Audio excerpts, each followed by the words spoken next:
サチ、ごめんな。行ってくるね。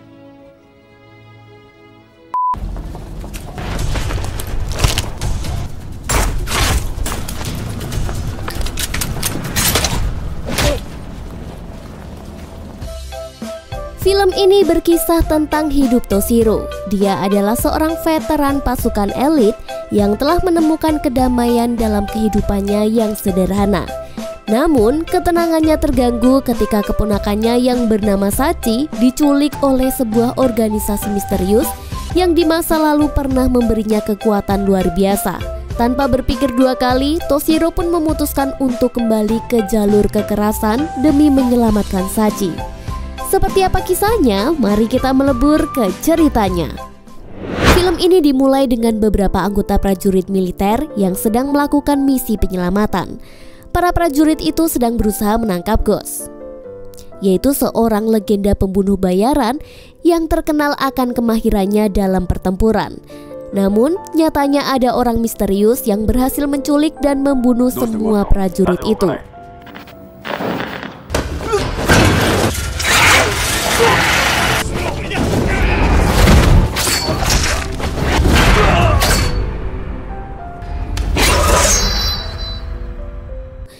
Kemudian kita dibawa ke sebuah jalan sepi yang sedang diguyur hujan gerimis. Di sana kita melihat Sachi, yaitu seorang gadis kecil yang berjalan sendirian. Dia menemukan seekor kucing yang telah mati terlindas mobil.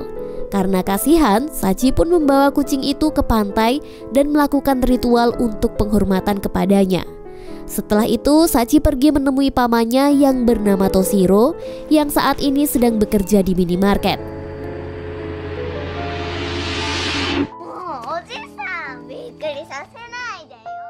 Karena Sachi adalah anak yatim piatu, maka Toshiro lah yang merawat dan menjaganya. Setiap malam, mereka berdua selalu makan bento di kafe milik Suno sebelum pulang ke rumah.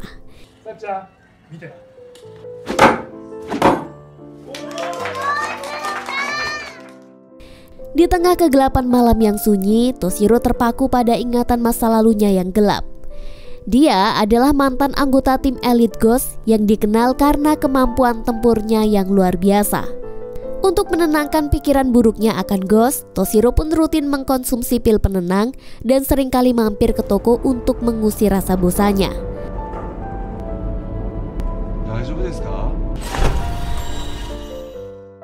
Ketika fajar menyingsing, dia mengambil keputusan untuk berkonsultasi dengan seorang dokter. Toshiro mengungkapkan bahwa mimpi buruk tentang pembantaian selalu menghantuinya. Dan ketika dia terbangun, bau darah masih terasa, begitu pula dengan insting memburunya yang tidak kunjung padam. Dokter pun menyarankan agar Toshiro meningkatkan dosis pil penenang yang dikonsumsinya. Dalam satu waktu, Toshiro dikunjungi oleh dua preman di tokonya. Mereka mengancamnya dengan pisau dan menuntut uang. Untuk menghindari perkelahian, Toshiro memberikan seluruh uang kas toko kepada mereka dan menggantinya dengan uang pribadi. Setelah itu, kita melihat Toshiro dan Sachi berkunjung ke rumah sakit untuk menjenguk Kenji. Dia merupakan teman lama Toshiro yang juga bagian dari pasukan elit. Kenji ini telah berkorban untuk Toshiro di masa lalu, yang tergambar jelas dari bekas luka di wajahnya.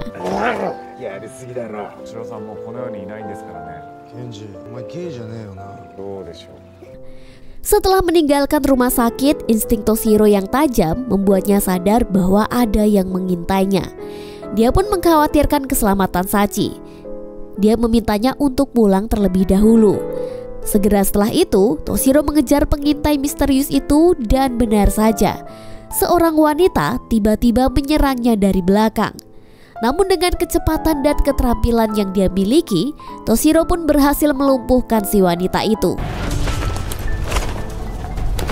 Ternyata bukan hanya satu orang yang menembak Toshiro, tetapi juga ada orang lain dari seberang jalan. Karena Toshiro adalah seorang mantan anggota pasukan elit, membuatnya pun mampu menghindari serangan dan menghentikan penyerang hanya dengan pulpen.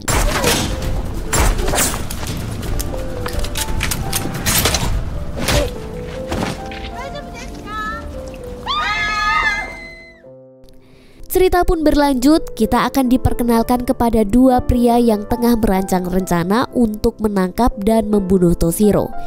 pria itu bernama Phantom. Dia adalah seorang pemimpin dalam organisasi eksperimental untuk pasukan khusus. Dan yang kedua adalah Casper. Dia merupakan sebuah produk baru dari pasukan elit yang diciptakan oleh Phantom.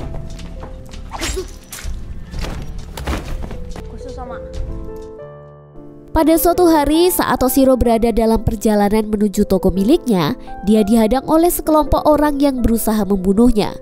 Namun Toshiro berhasil menyingkirkan mereka semua dengan mudah.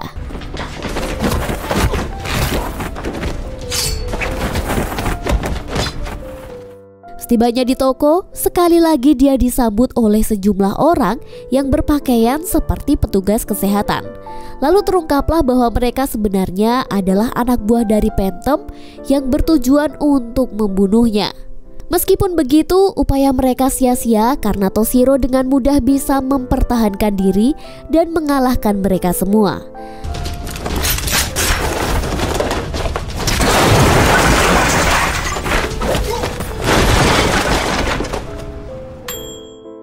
Setelah kejadian berdarah di toko, dua orang bernama Orson dan Hikaru pun muncul.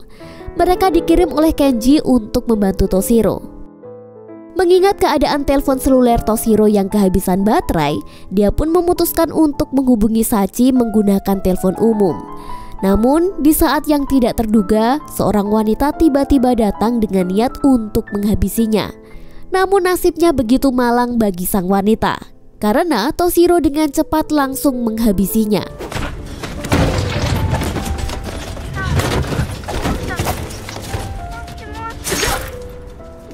Setelah insiden itu, Toshiro melanjutkan percakapannya dengan Sachi. Dia menyatakan bahwa dia tidak akan pulang malam itu dan meminta Sachi untuk tinggal bersama Sunu untuk sementara waktu. Di tempat lain, Orson dan Hikaru terlibat dalam perbincangan perihal masa lalu Toshiro sebagai anggota pasukan elit yang dikenal sebagai Ghost. Mereka membahas bahwa pasukan elit itu merupakan hasil eksperimen yang dilakukan untuk mengasah kemampuan mereka ke tingkat yang lebih tinggi. Para subjek eksperimen adalah anak-anak yang diculik dan dipaksa untuk mengembangkan otak mereka secara tidak wajar. Dan ternyata Sanji adalah salah satu subjek yang beruntung karena telah berhasil diselamatkan oleh Toshiro.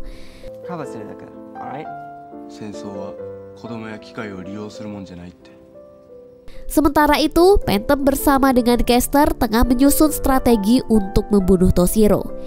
Dalam perencanaan mereka, Phantom menerima sebuah pesan dari seseorang yang bernama Abyss Walker. Dalam pesannya, Abyss mengklaim bahwa Toshiro adalah buruannya dan meminta Phantom untuk tidak mengganggu urusannya. Abyss sendiri merupakan mantan anggota pasukan elit dengan kemampuan yang mumpuni seperti Toshiro. Mereka sebelumnya sering bekerja sama dalam berbagai misi. Namun karena perbedaan tujuan dan misi yang mereka miliki, kini mereka pun berubah menjadi musuh. Toshiro yang kini memilih untuk menjalani kehidupan yang normal bersama Sachi menjadi sasaran empuk kebencian Abyss. Lalu kita kembali ke Toshiro. Saat ini dia tengah mengunjungi Kenji yang berada di rumah sakit. Namun saat Toshiro hendak beranjak pergi, Kenji mengungkapkan keinginannya untuk ikut serta berjuang bersama Toshiro. Namun mengingat kondisi Kenji yang telah lumpuh, Toshiro secara tegas menolaknya dan meminta Kenji untuk istirahat saja di rumah sakit.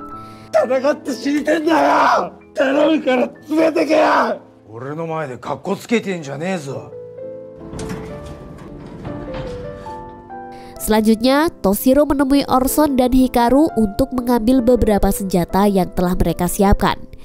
Di pagi harinya, saat Sachi sedang berada di luar kafe milik Sunu, dia ditangkap oleh Casper dan dibawa ke markas mereka. Sunu pun segera memberitahu Toshiro melalui telepon begitu menyadari bahwa Sachi telah hilang. Namun dengan tenang Toshiro mengkonfirmasi bahwa Sachi aman bersamanya dan meminta Sunu untuk tidak usah khawatir. Mendengar ini, Orson dan Hikaru pun menyadari bahwa Sachi telah diculik. Namun Toshiro kembali menenangkan mereka.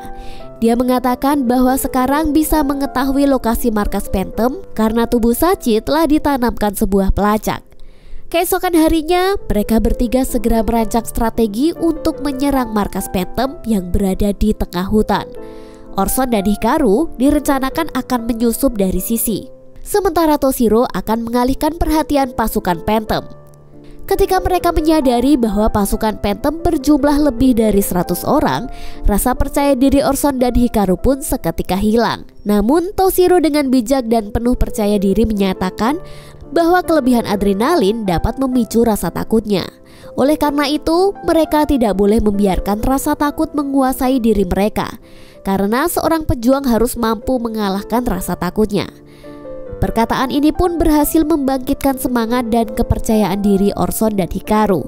Akhirnya, misi penyelamatan Sachi pun dimulai.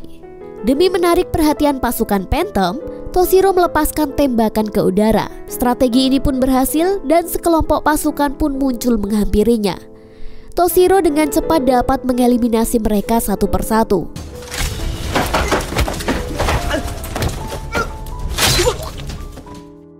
Sementara itu, Orson dengan mahir menggunakan senjata rampasan dan berhasil mengalahkan musuh-musuh yang dihadapinya. Situasi ini berubah ketika Abyss yang tidak terduga ikut dalam penyerangan. Dia pun menyusup masuk hanya untuk menemukan Toshiro dengan tujuan membunuhnya. Di tempat lain, Hikaru malah kurang beruntung. Dia justru terpisah dari Orson dan berhadapan langsung dengan si Casper.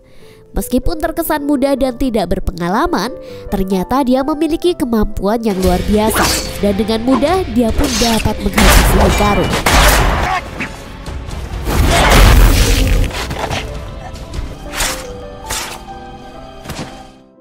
Di sisi lain, Toshiro berhasil membunuh anak buah Phantom tanpa terluka sedikit pun. Bahkan keahliannya dalam menghindar dari tembakan sniper membuat dia tampak overpower.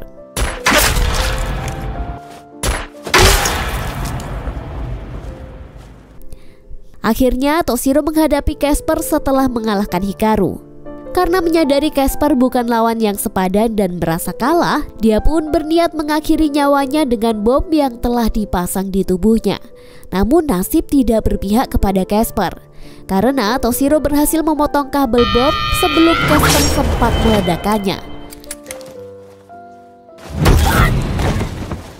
Setelah itu, Toshiro menginstruksikan Orson untuk masuk lebih dulu ke markas Phantom. Sementara dia sendiri bertekad mengeliminasi pasukan Phantom yang tersisa di dalam hutan. Setelah berhasil mengatasi mereka semua, Toshiro menyadari ada yang mengikutinya. Orang itu adalah mantan rekan kerjanya yang bernama Abyss Walker, yang ternyata telah lama mengincarnya. Namun Toshiro tanpa acuh tak acuh dan dengan cepat melanjutkan perjalanan ke dalam markas Phantom.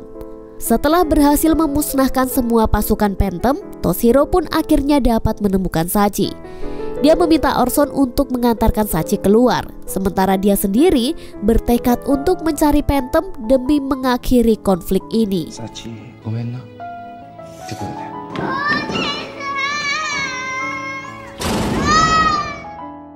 Toshiro kemudian melanjutkan pertempuran yang sengit. Seperti biasa, seakan tanpa kesulitan, Toshiro dapat mengalahkan setiap pasukan Phantom yang dihadapinya. Puncak pertempuran pun dimulai saat Toshiro bertarung melawan mantan rekan setimnya yang memiliki kemampuan setara dengannya. Keduanya memiliki kecepatan dan naluri bertarung yang imbang dan menciptakan pertarungan yang amat menegangkan. Setelah pergelutan yang panjang ini, Toshiro berhasil mengalahkan Abyss dengan serangan yang mematahkan rusuknya.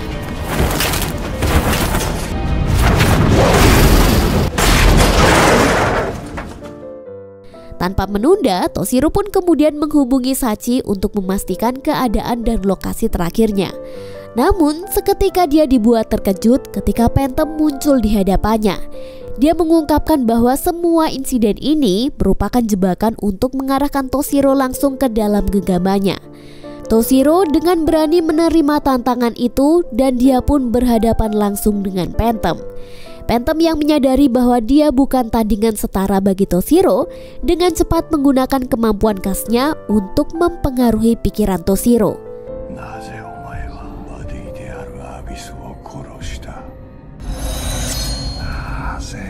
Saat Toshiro mulai terpengaruh, Phantom secara diam-diam mendekatkan pisau tajamnya ke leher Toshiro. Namun, Toshiro dapat bangkit dan dengan gerakan yang cepat menebas leher Phantom lebih dulu. Sayangnya, luka yang dia terima di lehernya membuat tubuh Toshiro terasa lemas dan akhirnya dia pun kehilangan kesadaran. Beberapa hari kemudian, Sachi dan Orson terlihat tengah menguburkan buku yang diberikan oleh Toshiro. Jadi dapat disimpulkan bahwa setelah peristiwa malam itu, Toshiro memutuskan untuk tidak kembali bersama Sachi. Toshiro berpikir akan berbahaya bagi Sachi jika tetap bersamanya. Dia juga meminta Orson untuk merawat Sachi. Sementara Toshiro akan selalu mengawasi mereka dari kejauhan. Dan film ini pun tamat.